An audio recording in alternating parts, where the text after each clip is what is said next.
Il y en a-tu qui n'ont jamais utilisé les flashs? Il y en a-tu qui n'ont pas encore? Mais je sais pas comment tu marches. C'est tout en truc qui se passe, hein, t'as vu? Non, mais, on a notre réflexe, on joue, on a du fun, on a du plaisir, puis tout le kit. Là, à un moment donné, genre, il y a le temps qu'on sait pas trop pourquoi, mais on en veut un dans notre sac. Moi, c'est ça qui s'est passé. Et ben, les photos que je faisais, c'était comme, bah, avoir une flash, hein, ça a été bien meilleur, tout ça.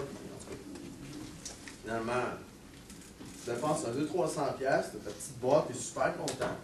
Là, tu ouvres ça. Tu dis, oh, on met des pitons là-dessus, quand même. Ça tourne, tout ça, il y a un petit cover qui vient avec, il y a un flap, c'est comme ça. Non, c'est rien qu'une petite lumière tout le temps. Heureusement, il y a le mode automatique. En passant, pour ceux qui n'ont pas de flash, ok? Moi, je fais tout le temps la même recommandation. Tout le temps. Le premier, là, je vous recommande tout d'acheter le flash qui vient avec la compagnie de votre caméra. Soit Olympus, Canon, sont tous bons, là. Il n'y aura pas de discussion là-dessus, mais c'est juste d'acheter au moins un flash de la même compagnie que la caméra. Pourquoi? Pour le mode automatique. Ok? Parce que la puissance du flash va communiquer avec la caméra, puis la caméra va communiquer avec la puissance du flash. Ce qui fait que quand on le part, on le met en automatique, on peut le mettre sur la caméra. On va mettre sur la caméra. Comme ça. Puis il est prêt à partir. Là, si on shoot, si je commence à prendre des photos avec, la caméra va parler avec un flash, puis, bon, supposément, je suis supposé d'avoir une bonne photo. Du moins, l'exposition de la photo, elle va être bonne, elle va se faire tout seul. Fait que ce qui est le fun, c'est que dans les parties, quand on se promène, puis tout ça, ben non, dans un maillage, peu importe, on met le flash dessus, puis on l'ouvre. Tout va se faire tout seul. Là, encore là, il faut faire attention, parce qu'un flash, c'est pas magique. Puis il y a des mauvaises façons d'utiliser un flash. Je vais prendre celle-là parce que je peux s'habituer. La pire façon, la plus dégueulasse des façons d'utiliser un flash, c'est comme ça. Et au début, on fait tout ça. Je l'ai fait, puis tout le monde va le faire. Là, on met ça, puis on est content, puis c'est comme, ah, ça va marquer. Oh! Non, j'en ai. Toujours. Acheter des batteries. Acheter des batteries rechargeables. Soit de la Lilo, soit de la 2600 mAh. Regardez les milliampères. Sur la 2600 mAh, à quelle batterie? C'est pas très cher. Non seulement vous allez être un peu plus longtemps qu'avec des Duracell, mais en chaque flash, ça va recharger plus rapidement. C'est plus rapide.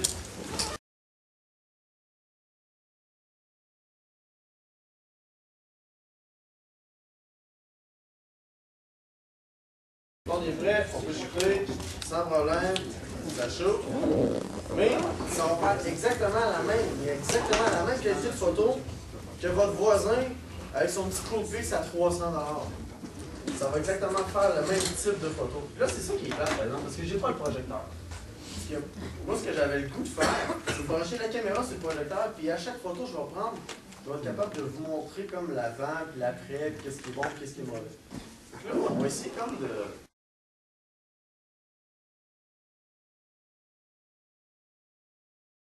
Fait que finalement, il y a vraiment, tout ça pour dire qu'il y a vraiment une façon d'utiliser un flash. Là, ça va être peut-être à vous un peu de regarder par après, mais c'est vraiment de jouer avec. Là, pour tout de suite, quand vous allez l'avoir, laissez-le automatique au pire.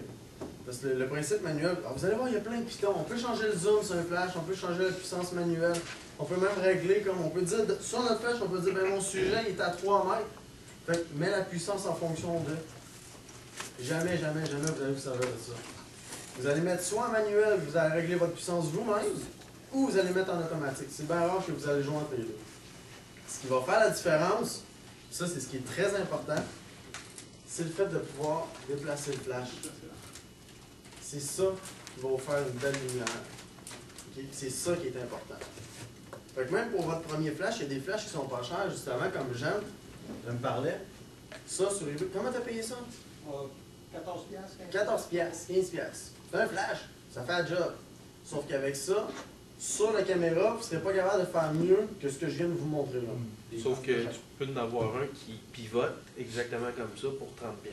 Ben, ça en prend un qui pivote dans le fond. C'est ça. Tout de suite, la deuxième façon qu'on va être tenté à faire des appareils photo, pas des appareils photo, Les photos flash.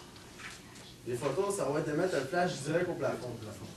Ok, ça va être comme la deuxième affaire qu'on va être tenté de faire, puis c'est la deuxième pire méthode. Fait que, encore là, je vais faire un tour, je vais vous montrer, on va regarder notre sujet. Je te fasse un sourire encore? De l'autre côté, vu que la lumière venait d'en haut, il y avait plein de poches en dessous, puis il y avait plein d'ombrages en dessous, puis finalement, on avait de la misère à voir un peu comme si la lumière elle se rendait comme pas. Bon, il revient son fond. Mais là, j'ai sauté une étape, par exemple. J'ai oublié de vous dire que l'appareil photo est seté à automatique partout. Autant sur le flash que sur la caméra. OK, fait que j'ai pas encore changé de réglage, absolument rien. L'autre affaire que j'ai oublié de vous dire aussi, c'est qu'à mesure que vous shootez en flash, vous le savez déjà, vous ne shooterez sûrement pas direct de face. Fait qu'à mesure que vous rentrez dans une pièce, regardez autour de vous. Regardez la hauteur des plafonds. Comme là, ce qui ne m'a pas aidé sur cette photo-là, c'est que les plafonds sont relativement hauts. Si les plafonds avaient été un petit peu plus bas, la photo a été déjà meilleure. Et poreux. Comment? Le plafond est poreux aussi. Le plafond n'est pas heureux, mais le plafond il est blanc. Ça peut t'aider, par exemple.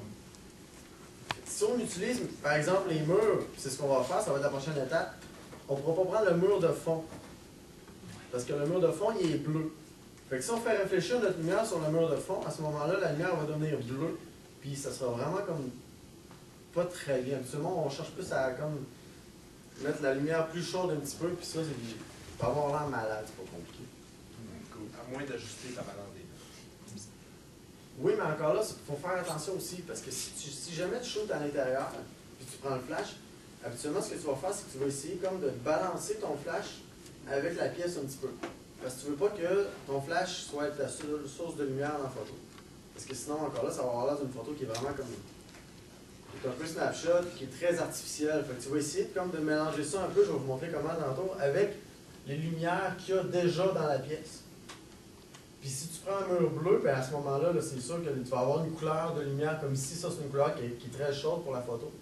Puis si tu bandes en plus cet éclairage-là sur le mur bleu, là, tu vas comme avoir un éclairage hyper bleu sur la photo, puis en même temps, tu vas avoir un éclairage qui est hyper chaud, puis ça va faire comme deux mélanges de couleurs dans la photo, puis ça ne sera même pas récupérable dans Photoshop. Ça, quand tu shootes, es-tu à Synchro Max ou. Pas à l'intérieur. C'est ça, Pas à l'intérieur, justement. Comme là, je suis tout automatique, automatiquement, l'appareil photo va me mettre à 1/60 de seconde. Parce qu'il va tenter d'aller chercher un petit peu d'ambiance. Puis justement, quand je suis à l'intérieur, moi je suis tenté, puis là je pense que je ne l'ai pas fait. Donc je l'ai fait, mais je suis tenté, je me mets tout le temps à ISO 400 aussi. Parce que de toute façon, la qualité est bonne à ISO 400. Puis ça me permet d'aller justement chercher un petit peu plus de lumière ambiante de la pièce. Puis c'est. Ben, dans le fond, mon flash, j'ai besoin de flasher un petit peu moins fort aussi. J'économise les batteries, puis bref, finalement. Si tu shootes dans la rafale, il va pouvoir t'en donner plus. C'est ça. Si je saute en rafale, il va pouvoir m'en donner un petit peu plus. Ouais. Mettons que je continue. La prochaine méthode, je vais rester au plafond encore là, mais ici on ajoute, ça vient sur certains flashs. Okay? Les gros flashs, habituellement. J'en ai dans la ligne, là, ça vient. Il y a un petit clapet. Il y a une petite feuille de papier blanche. C'est quoi ça, cette petite feuille-là? Ben, c'est justement en fait, quand on flash, quand on met le flash sur le plafond, ce que ça fait, c'est que ça, encore une fois, on va avoir la lumière qui vient d'en haut, mais la lumière va réfléchir un petit peu sur le clapet, fait qu'il va y avoir un petit peu de lumière directionnelle. Fait que ça va éclairer un peu le devant du visage de notre sujet. Ouais, on va mettre un petit brillant dans les yeux. Le Jean sort un autre gadget. C'est quand même bon, mais Un peu un petit peu plus grand. Mais il est pas. Il ne se cale pas dedans. S'il se cale dedans, c'est un petit peu Mais encore là, ça, là, je vais vous montrer ce que ça fait. Mais moi, je vous dis tout de suite, j'ai tout le temps ça dans mon sac. Tout le temps, en permanence.